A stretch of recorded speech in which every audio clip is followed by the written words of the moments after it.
Hello, my name is Dr. Emily Morrow with Qualitative Social Analysis. Today we are kicking off our series on unmasking parental alienation.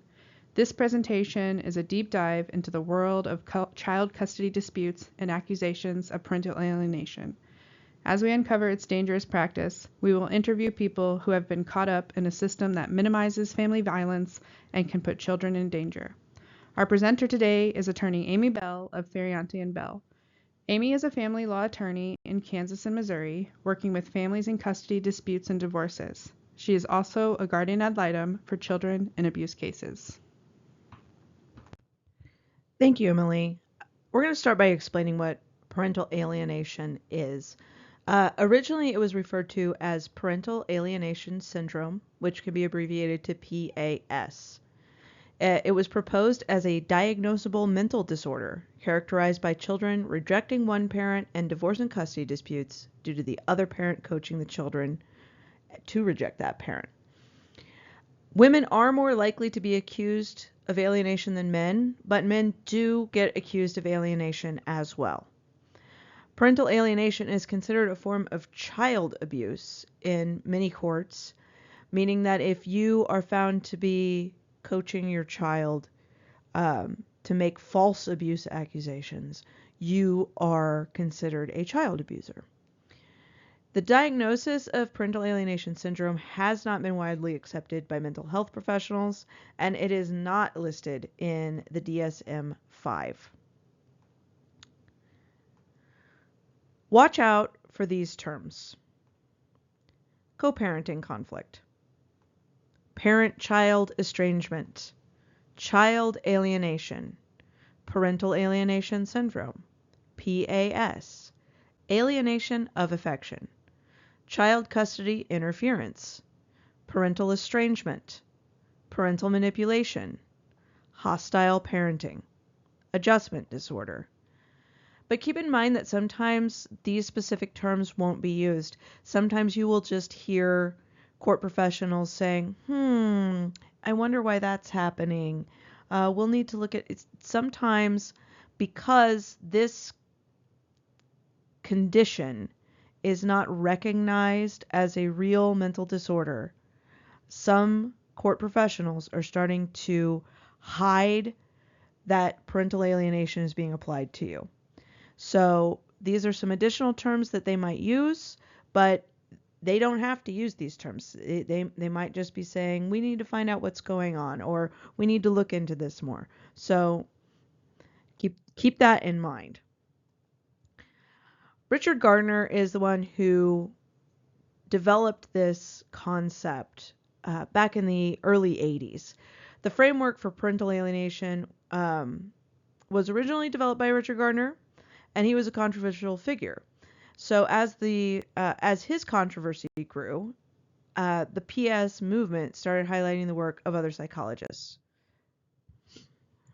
The 8 symptoms of parental alienation are pretty universal and across the board. And if parental alienation is being applied to you, you will see these concepts coming up in your case. Number 1 is the campaign of denigration. This describes all the different ways a child is verbally and physically expressing distrust or rejection of a parent. So they'll say, I hate my dad, or I hate my mom, or something like that. Or they will attempt to physically distance from one parent, or they will refuse to go to visitation. Most of the behaviors classified as a campaign of denigration are behaviors that you would expect to see with abused children as well, like anger or fear around their abuser, or avoiding physical contact with their abuser. Number 2, and this is Richard Gardner's words. So, weak, frivolous, or absurd rationalizations for the deprecation. So they were calling it weak or frivolous if it's something like, I don't want to go to mom's house because she won't play Fortnite with me. Or dad shouldn't take my phone when I yell at him. But when parental alienation is suspected, they start to call serious things absurd, like complaints of physical and sexual abuse, or reports of bullying, or just a hostile environment in the household. Um, Things that most of us would not actually think of as weak or frivolous. They will fall under this absurd category, though.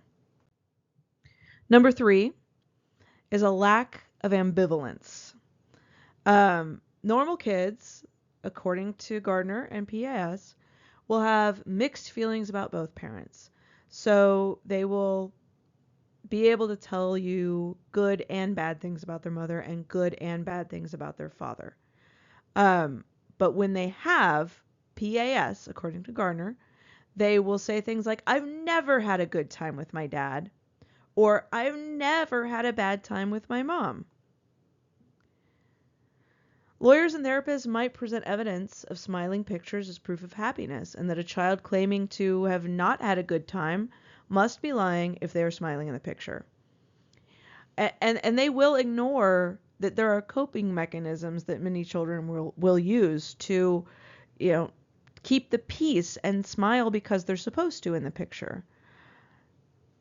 And the children may actually be ignored if they report that they would have been in trouble if they didn't smile. Fourth symptom is the independent thinker phenomenon. And this is where the child will claim to not be coached. So if they're claiming that no one said any bad things about dad, that is an assumption that they are maybe hearing bad things about dad. So the parental alienation gets people by saying that mom is actually telling the child what to say and that they're being coached. And this symptom is particularly diabolical because if the children tell an evaluator that their mom didn't tell them to say that, that is an indication that their mom did tell them to say that. So this is one of them that's really hard to get around because if you do it, it's bad, and if you don't do it, it's bad. And so there's not a correct way to fall on this issue. And it can be even more troubling for smart kids or kids that are on the neurodivergent spectrum, because if they are using words above their grade level, that is often used against them as, well, a child wouldn't use a big word like that. But when you have a precocious third grader who's reading at an eighth grade level, they are going to have a bigger vocabulary than expected for their age, but that can be held against them when they're trying to report abuse, because it can be evidence of coaching. The fifth symptom is reflexive support of the loved parent. And this is where the child will come to mom's defense no matter what. And noted too that sometimes they defend mom stronger than mom defends herself. And they might observe that in a family therapy or a group therapy where somebody criticizes mom lightly, like, you should feed your child less fast food. Mom's going to agree with that statement. I mean, every mom thinks, yeah, I need to cook more healthy meals. There's probably not a mom out there that doesn't think they could cook more healthy meals. But the kid will jump in and say, mom works hard for us and shouldn't feel bad about a quick meal, or something along those lines, that the mom wouldn't actually be defending this. This behavior is also present in children in abusive households. So it doesn't matter if this is a sign of defending an abused parent. Sometimes children who see abused parents will come to that abused parent's defense because they see them not being able to defend themselves.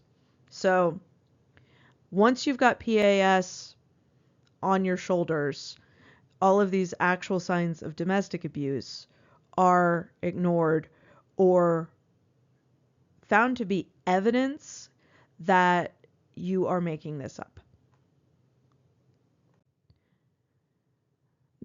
Symptom 6 is an absence of guilt. So the child won't appear to feel bad about making accusations or avoiding contact with dad. And this one's really strange because the absence of guilt assumes inherently that the child is supposed to feel guilty about what they're reporting. They're supposed to feel guilty that they've told someone about abuse. And so when they don't feel guilty about that, it's evidence that they weren't abused. And as we're unmasking parental alienation, you're going to see a lot of these weird contradictions like this. That's why we're trying to point them out here. So they do not consider that the absence of guilt may come from the child's confidence in the truth they are telling. And they attempt to pathologize the lack of guilt, and they'll strongly pathologize it. They might call the child lacking remorse, almost attaching psychopathy to a child. And I am not a psychologist, but typically that's not something you see diagnosed in children, but you will see them using words that sound an awful lot like a psychopathy diagnosis when talking about a child not having guilt over accusing their parent of abuse. Number 7 is the presence of borrowed scenarios. So this is the child repeating mom's complaint about dad. And these I think are pretty obvious and ones that you might actually see in a standard divorce case where a small child might say stuff like, "You can't count on dad to do the laundry," and you know that the kid is not responsible for mom or dad doing the laundry and shouldn't care, but they might say things like that, and that's a borrowed scenario. So it's looking at things that wouldn't typically concern the child, but that the child is seeming angry about anyway. And those are things that can happen. And part of parental alienation is that there are hard feelings in divorce and custody cases. And so you'll see peppered in these things that really happen in most divorce and custody cases, where you get some children parroting some weird things that have been said in the divorce that it's not good, but it's not child abuse. So this though can be used to place blame on the mother for the opinions of the child. So if the child is making abuse allegations, it must be because the mother is coaching. So whatever is coming out of the child's mouth is thought to be parroting what's coming out of mom or dad's mouth. And it completely denies the agency of the child.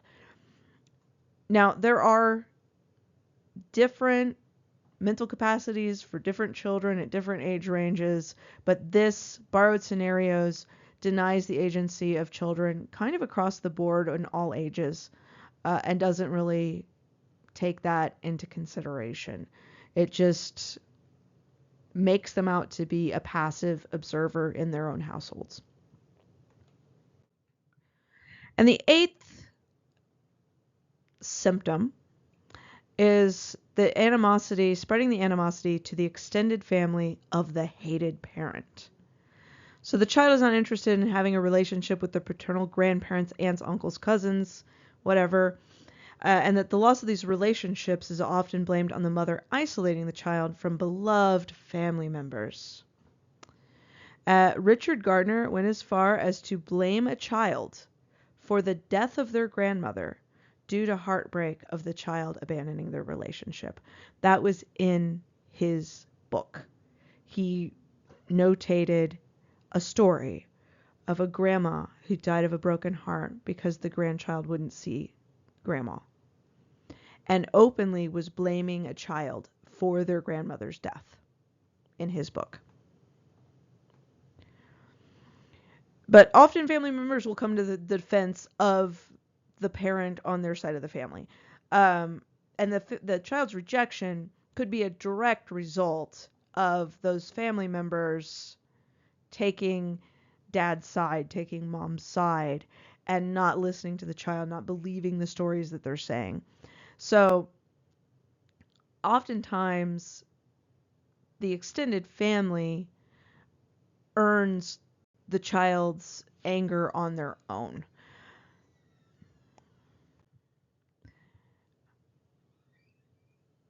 And we're gonna stop here, but watch for part two. We'll look at the methods a parent allegedly uses to incite PAS.